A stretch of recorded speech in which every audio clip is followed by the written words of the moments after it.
Welcome to the Sort of Sure podcast, where doubt looms, fear whispers, and the only way forward is through. I'm Samar Carbo, and if you've ever felt like you're just sort of sure about what you're doing, you're not alone. This is where we face the uncertainty, push past the hesitation, and keep going anyway. So take a breath, step in, and let's move forward together.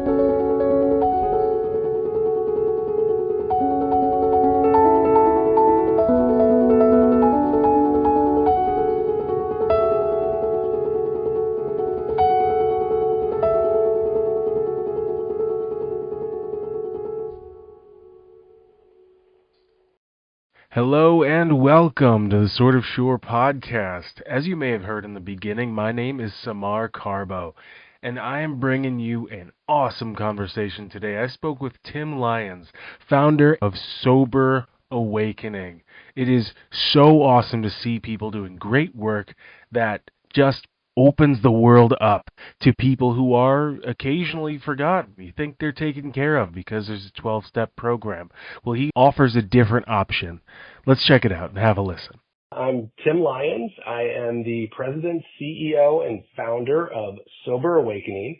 Sober Awakening is a 501c3 nonprofit, and it is our goal to help bring spiritual development resources to people who are in sobriety. And with that in mind, we have established a monthly podcast of our own. We hope to build an online community and maybe move forward into the world of doing in-person workshops and retreats and that stuff. But it's all about providing spiritual development resources to people in sobriety.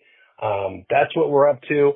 And this kind of came about because we feel that, and it's just based on my own experience, once people get physically sober, they find that they're still spiritually seeking. And there's a lot of ways to go about it out there, but I have gone down a variety of different rabbit holes, and I have found peace in so many different spiritual avenues.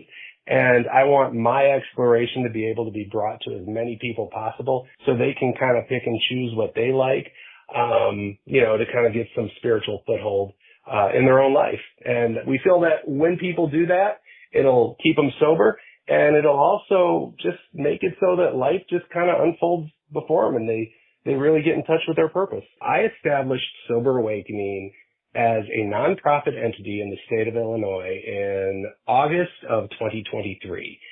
I was able to get the 501c3 public charity status in March of 2024. And the next question was, well, we had our mission, we knew what we wanted to do, we had a website, and the first step was how do we start building awareness of Sober Awakening? And myself and my board thought the first best step would be to establish a monthly podcast to try to bring our message and, to more people and to generate as much interest as we could. It is my first time starting a business, aside from being a kid and trying to open up lemonade stands and things like that, or, establish myself as the best resource for my neighbors to go to when they need their graft mode when I was, in high school or in grade school, for some extra money. But as far as establishing a for real business entity with a tax ID number and everything like that, yes, this is my first time ever doing it.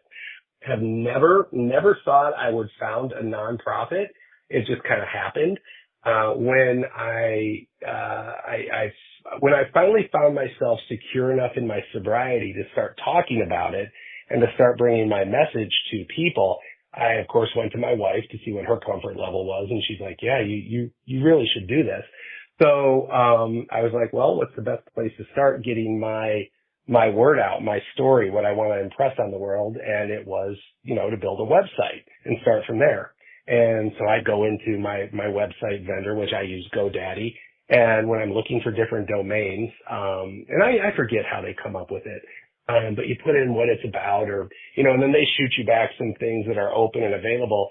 And the name Sober Awakening was available, and it was a .org. Now, because my first couple of jobs was in the nonprofit fundraising arena, I knew that a lot of nonprofits use the .org, for their websites. It's not something, it's not a rule that's set in stone, but it's kind of a traditional thing. A nonprofit's a .org, just like an educational institution is .edu, commercialbusiness.com. I know in a lot of ways things aren't locked into that anymore, but at my age, that's kind of what I remember. And I thought, wow, .org, well, maybe one day I'll set this up as a nonprofit. And so that just kind of got the ball rolling from there. The website was in existence. I think I put that together in about 2022, and we didn't go and establish the nonprofit entity until 2023. I have a lot of support from my family. When you're you're going to go out in the world and you're going to say, yeah, I had a drinking problem that I, put aside 10 years ago. They've got to be okay with you going out and saying that. A big thing in alcoholism recovery is, if you're aligned with Alcoholics Anonymous, anonymity is a big thing. A lot of people don't mind when others know they're sober, because others who are sober, who are trying to get sober, find people who have accomplished that very inspirational. So they've been, my family's been behind me sharing this message with the world. My board has been very supportive. My friends have all been very supportive. As far as the work, I've done most of it myself. Now, there have been some contributions from my board members as far as the development of the logo that we use and everything like that. But I've had a lot of emotional, moral, and some financial support in the way of donations. But as far as the work, I've done most of it myself. Now, a little bit earlier, you mentioned when you were about ready to embark on this journey, you mentioned being secure enough in your sobriety to bring your message to a large audience. What was that walk like for you? Was it that you wanted to be able to tell the story properly, or you just wanted to make sure you weren't going back?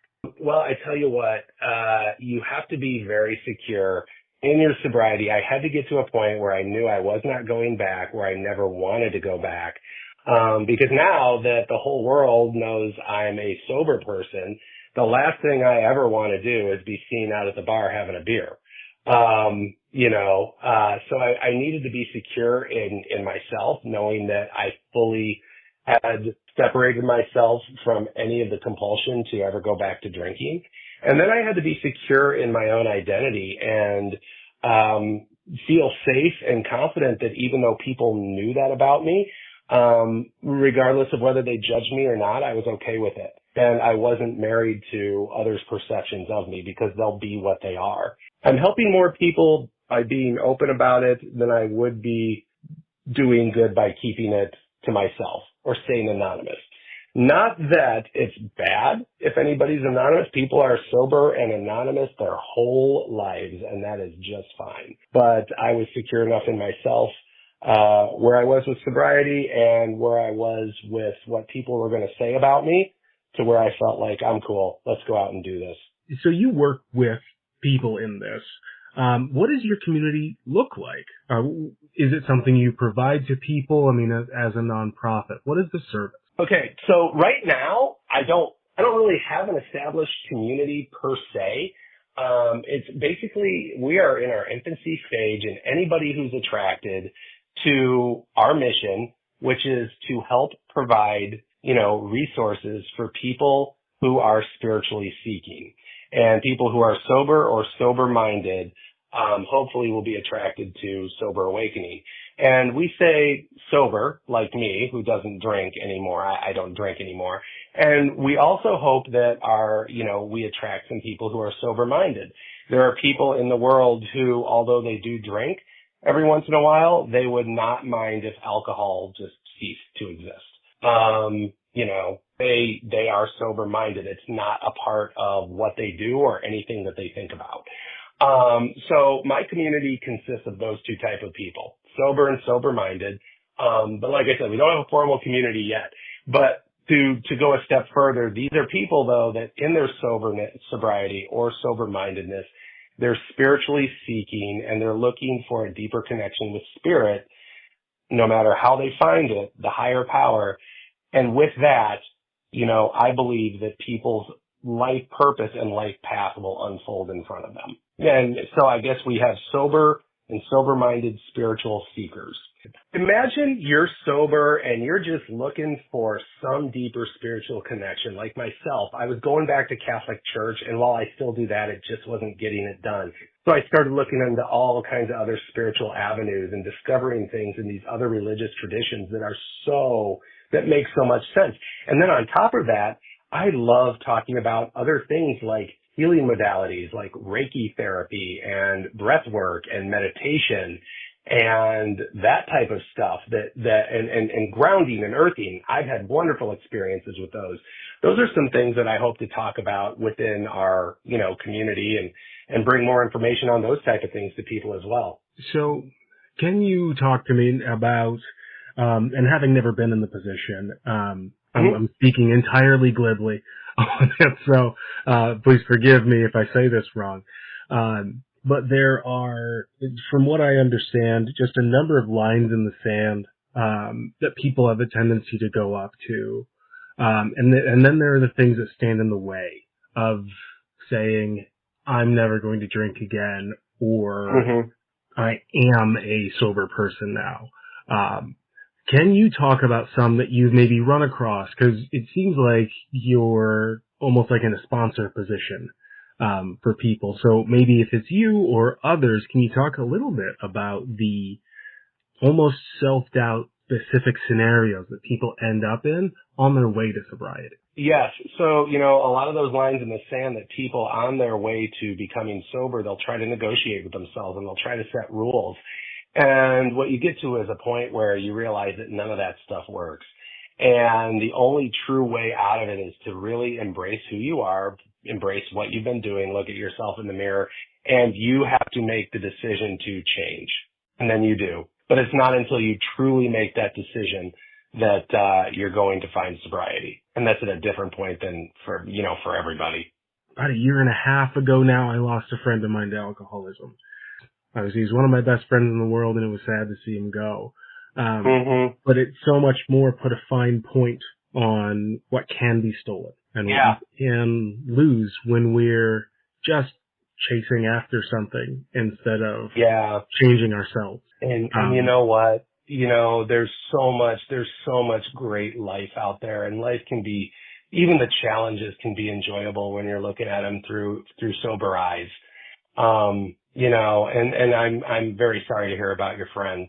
I don't like hearing that, because we feel really with Sober Awakening, people get physically sober, but they never find the spark that gives them passion or purpose in life.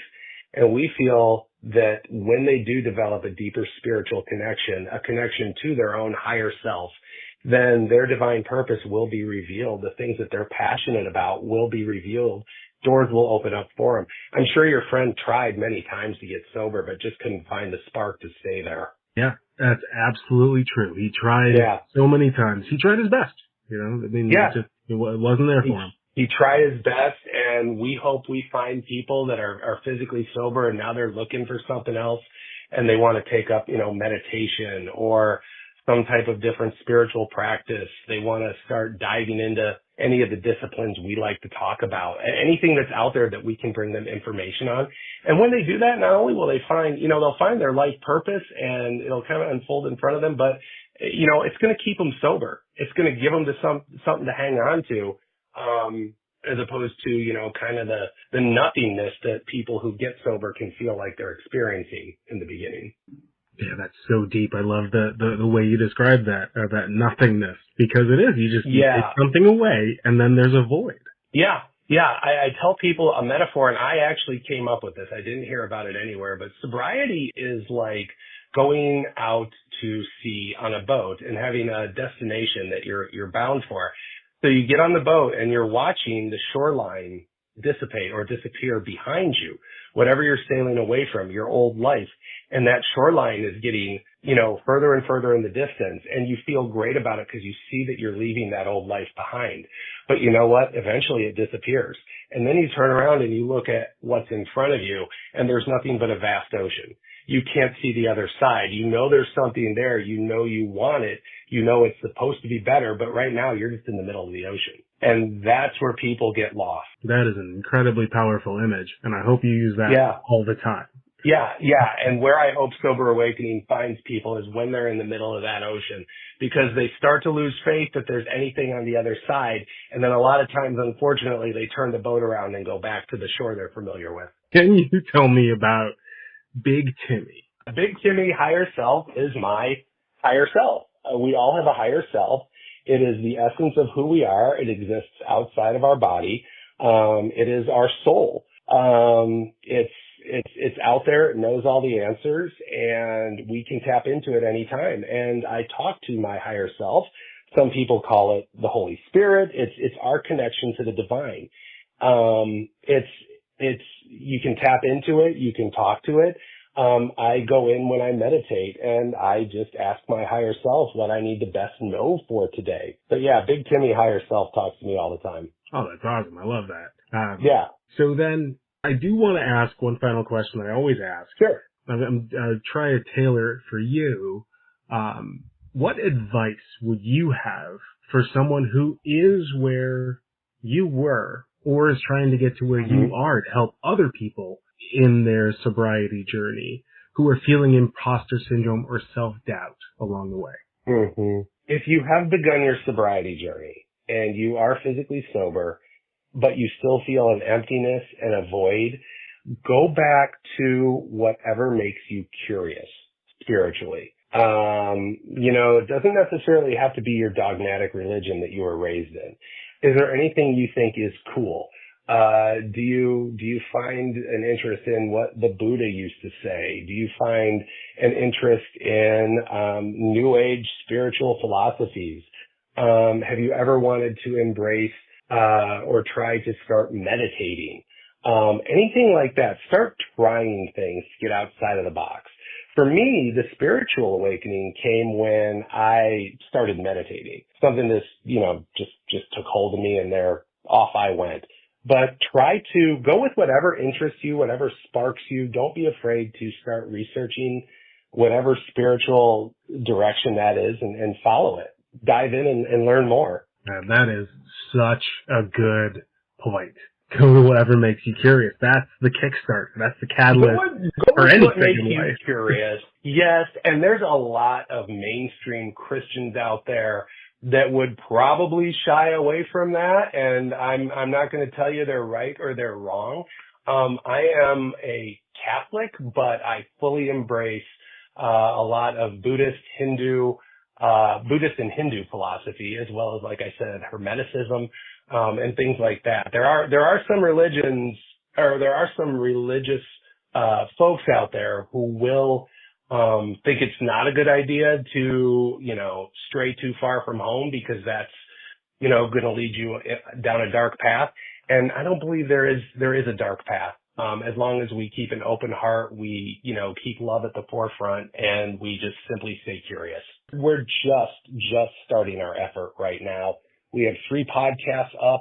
One is a sober, middle-aged 40-year-old mother who was actually Miss California USA, and now she's sober and she taps into her intuitive abilities all the time to help her navigate life. The second one was a gentleman who is now sober, and he went and studied yogic philosophy with a guru in the Himalayas, talks all about energy and meditation and that type of thing. And the third one is a close personal friend of mine who embraces a sober lifestyle, and she is a full-blown intuitive/psychic who had a near-death experience. Well, thank you for being on the podcast. You take care now. All right. We'll see you later. All right. That was Tim Lyons of Sober Awakening at soberawakening.com. If you believe you're not quite ready for the community that Tim talked about on the show, then it might help to have a 7-day guide just to get you out of your slump. That you'll find at awakening.samarthinks.com. It'll get you out of that slump and onto the next thing.